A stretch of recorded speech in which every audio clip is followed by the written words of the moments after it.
My name is Chris Jarrett, and my passage comes from Dickens Bleak House, chapter 12. In this passage, Lady Dedlock and Mr. Tulkinghorn talk for the first time. This is significant to the plot because Tulkinghorn is implying that he knows Lady Dedlock's connection with his story that he tells her. You sent me a message respecting the person whose writing I happened to inquire about. It was like you to remember the circumstance. I'd quite forgotten it. Your message reminded me of it again. I can't imagine what association I had with a hand like that, but I surely had some. You had some? Mr. Tulkinghorn repeats. Oh, yes, returned my lady carelessly. I think I must have had some. And did you really take all the trouble to find out the writer the actual thing? What is it? Affidavit? Yes. How very odd. They passed into a somber breakfast room on the ground floor, lighted in the day by two deep windows. It is now twilight. The fire glows brightly in the paneled wall and palely on the window glass, where, through the cold reflection of the blaze, the colder landscape shudders in the wind, and a gray mist creeps along, the only traveler besides the waste of clouds. My lady lounges in a great chair in the chimney corner, and Sir Leicester takes another great chair opposite. The lawyer stands before the fire, with his hand out at arm's length, shading his face. He looks across his arm at my lady. Yes, he says, I inquired about the man and found him. And what is very strange, I found him not to be any out-of-the-way person, I am afraid, Lady Dedlock languidly anticipates. I found him dead. Oh, dear me, remonstrates Sir Leicester, not so much shocked by the fact as by the fact of the fact being mentioned. I was directed to his lodging, a miserable, poverty-stricken place, and I found him dead. You will excuse me, Mr. Tulkinghorn, observed Sir Leicester. I think the less said. Pray, Sir Leicester, let me hear the story out. It is quite a story for twilight. How very shocking. Dead? Mr. Tulkinghorn reasserts it by another inclination of his head. Whether by his own hand? Upon my honor, cries Sir Leicester. Really?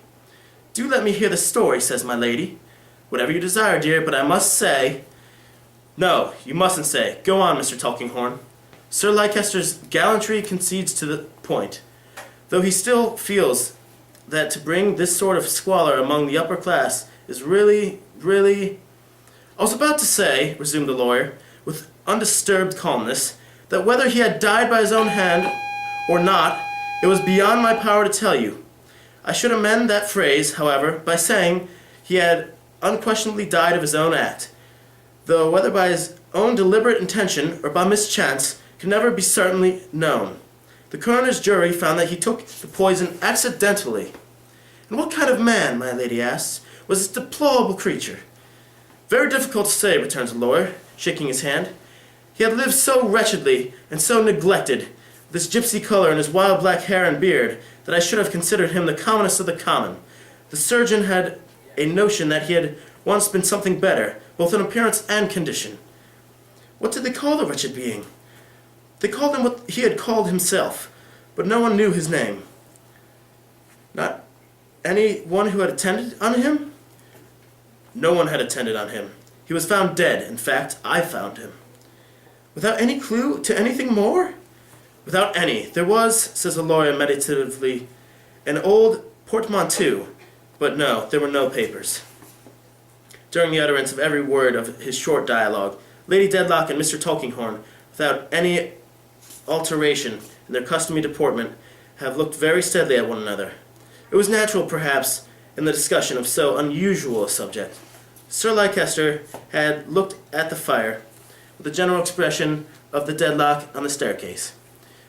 The story being told, he renews his stately protest, saying that as it is quite clear that no association in my lady's mind can possibly be traceable to this poor wretch, unless he was a begging letter writer, he trusts to hear no more about a subject so far removed from my lady's station.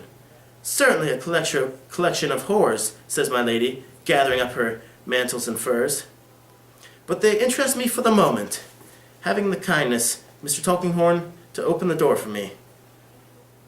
They appear to take as little note of one another as any two people, enclosed within the same walls.